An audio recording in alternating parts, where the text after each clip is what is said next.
Run away now. During a summer family road trip, we made a pit stop at a rest area. Suddenly, the woman at the shop whispered those words to me. When she noticed my husband, I was utterly taken aback by this fleeting incident. However, the photograph I saw afterward revealed a truth beyond my wildest imagination. No way. Did that really happen? When I understood the mysterious words of that woman, my daughter, Emily's summer vacation turned into a nightmare. My name is Catherine, a 35-year-old office worker. Divorced, I have an 8-year-old daughter named Emily. For 5 years since the divorce, with the support of my parents back in Michigan, Emily and I have been living together. I thought I was done with men, but a year ago, a friend introduced me to Bob, and before I knew it, we were talking about remarrying. He runs an IT company, has a strong sense of responsibility, and was sincere and kind to both me and Emily. What's more, the fact that both of us divorced due to our former partner's infidelity was something we related to, which I believe was one of the reasons we decided to tie the knot. Both being on our second marriages, we didn't have a ceremony and just moved into his condo to start our married life. I felt truly at peace with the happiness I had finally found. However, that peaceful life didn't last long. 6 months after our marriage, Bob's business started to tank. Every day, he was hustling for money and visibly deteriorating. I handed over my modest savings from before we got married to help him out, but it seemed like a drop in the bucket. Then, a few days later, an incident that would tear our marriage apart occurred. Hey, what's this? You've been hiding this from me, haven't you? Coming home from work, I saw what Bob held in his hand and felt the blood drain from my face. It was a bank book under Emily's name with a balance of about $5,000. It was money given by my former in-laws in lieu of my ex-husband who refused to pay alimony. Back then, wanting to divorce ASAP and foregoing child support from my ex, I was grateful for my former in-law's kindness and had kept it for Emily's future.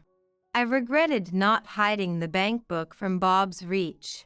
I deeply regretted my decision, but it was already too late. I'm sorry. I wasn't hiding it per se, but the reason I hesitated to say this was that I was debating whether to give this money to Bob. However, just then, the friend who introduced me to him told me that Bob's company's bankruptcy was imminent, so I hesitated. Yet, I couldn't tell him that in this situation. You're so cold-hearted. You know I'm struggling, and yet. I'm truly sorry. Humph, whatever. Tomorrow, go to the bank and close that CD account. I'm sorry, but I can't do that. That money also belongs to Emily's grandparents. I can't use it on my own. What? What do you mean? My husband was far from convinced by the lie I had quickly concocted. He was furious, berating me incessantly. Trying to calm him down, I suggested maybe he could close his business and start over. But it just added fuel to the fire. You ungrateful woman. I married an older woman with a kid like you. You'll regret this, remember my words. With those parting words, he threw the passbook at me and stormed out of the apartment, not returning for days.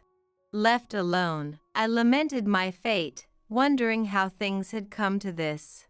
The word divorce crossed my mind. Mommy, is Daddy too busy with work?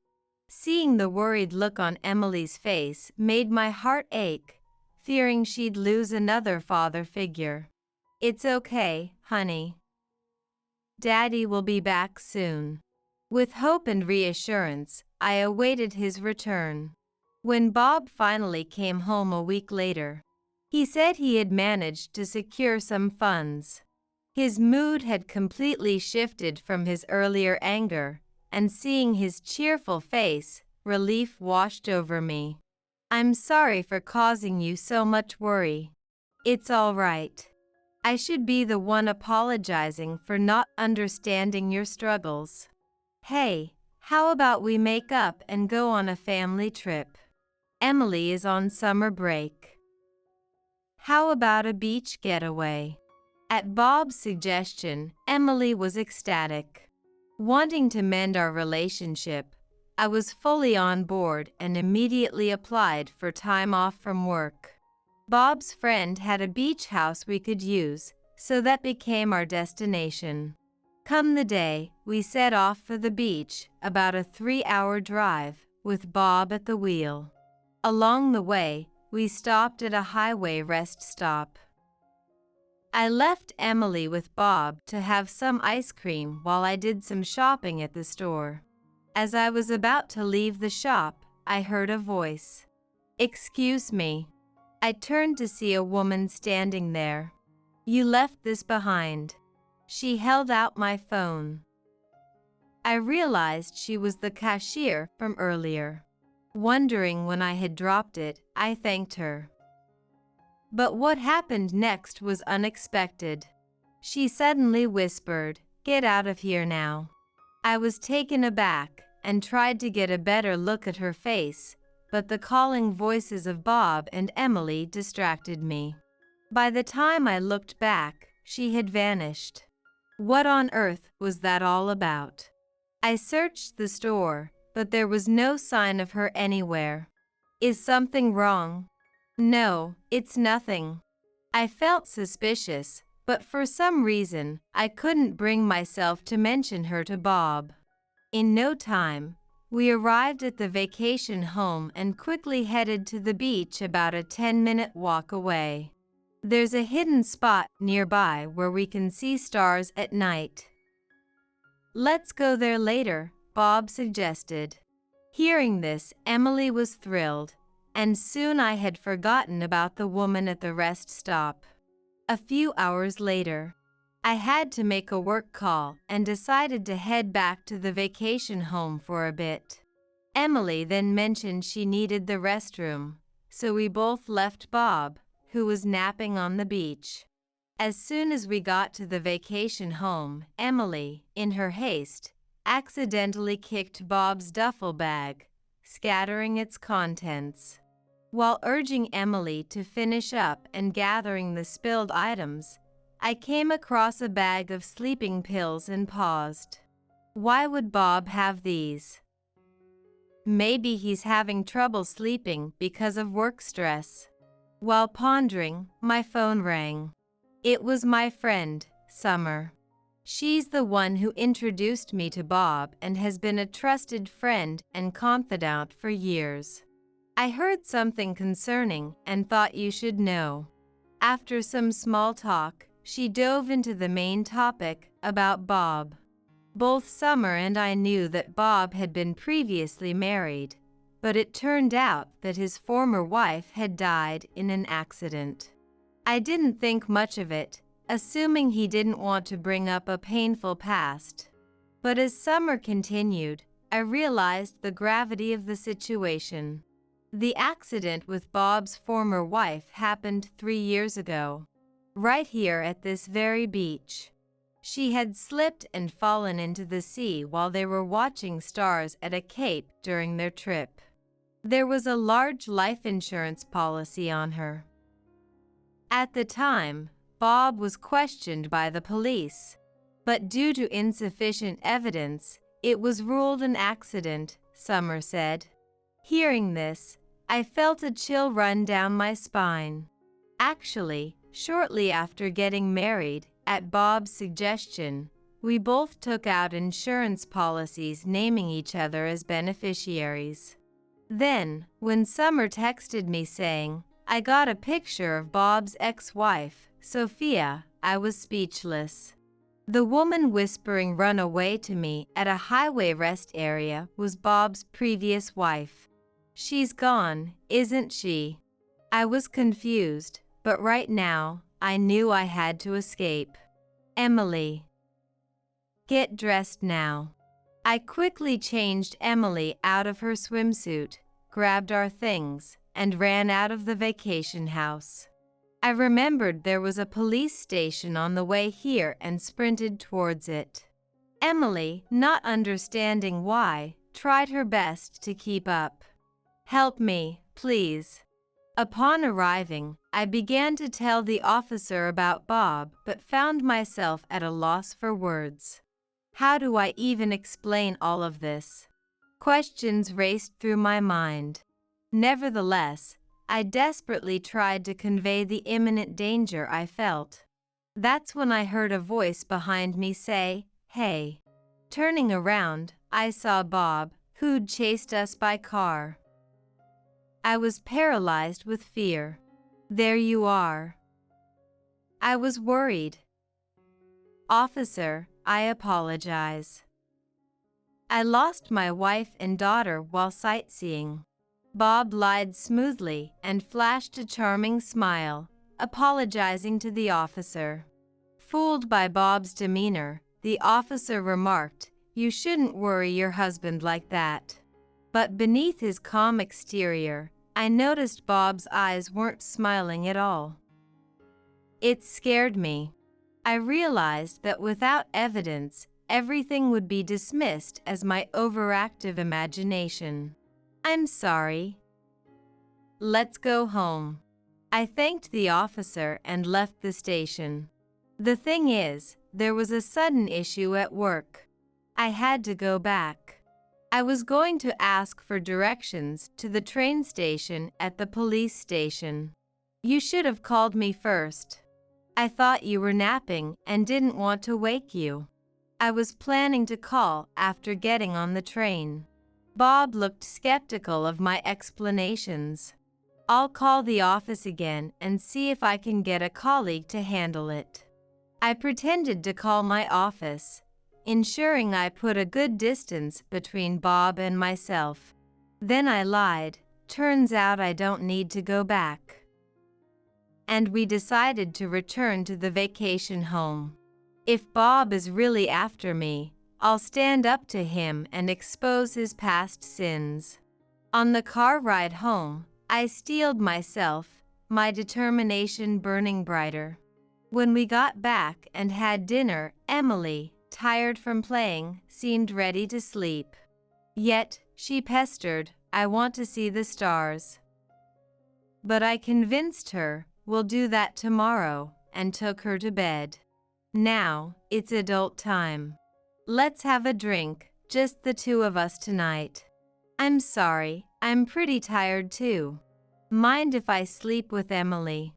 Come on, don't be like that. It's only 8 p.m. Hey, I've got some vitamins that'll help with the fatigue. Bob then handed me the very sleeping pills I suspected. This was it.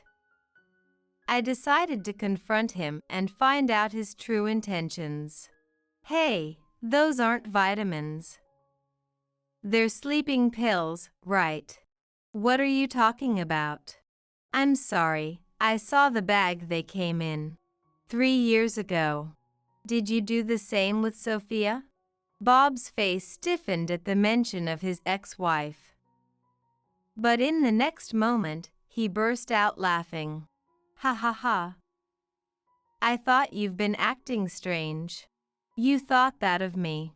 I don't know who told you about Sophia. But it was an accident. The one acting strange is you. Why did you lie about being divorced once? Why'd you even bring me to your ex-wife's accident site? What was your purpose in doing that? What? You're mad about that. I'm sorry, I was thoughtless. I've apologized. Cheer up. Then, why don't you take that vitamin now and show me?" He dodged the issue with a laugh, but my words revealed his true colors, and he snapped. "Ugh, this is getting old." "Yes, I did it." Then he admitted that 3 years ago he staged his wife's accident to collect the insurance money for his company's financial needs. "Now, it's your turn. You'll kindly be visiting Sophia's memorial site. And you'll slip, falling into the sea.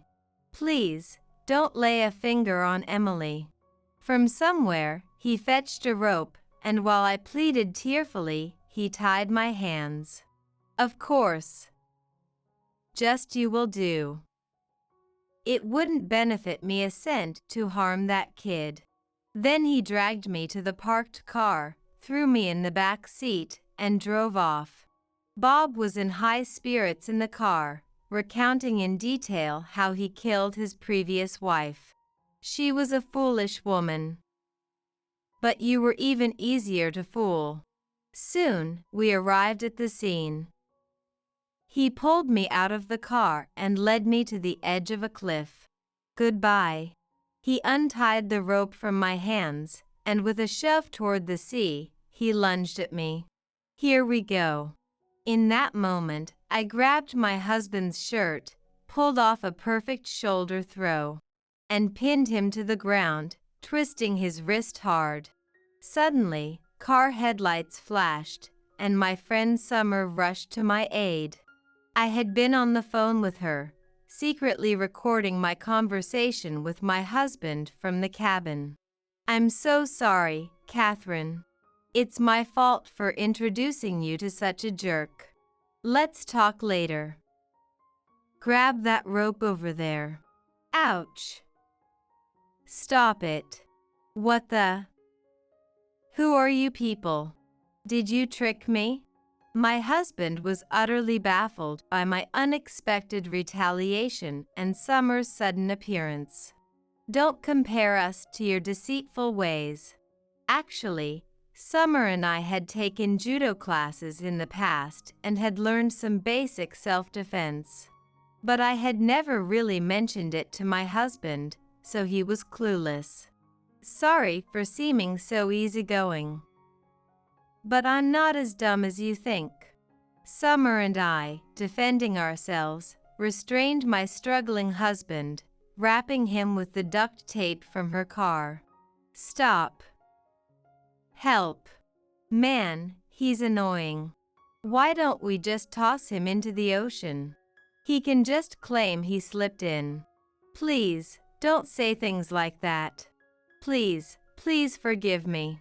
Jokingly, we shoved my crying husband into the car and headed straight to the local police station. You better not underestimate women.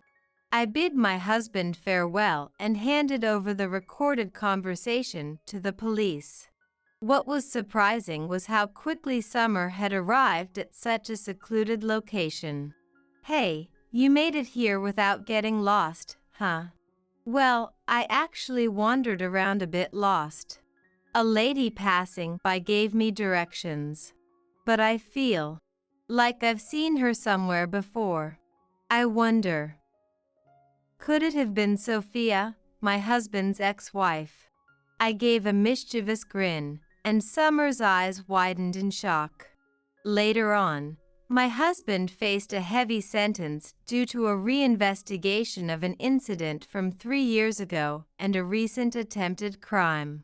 I divorced him and demanded $40,000 in alimony, including a loan I gave him.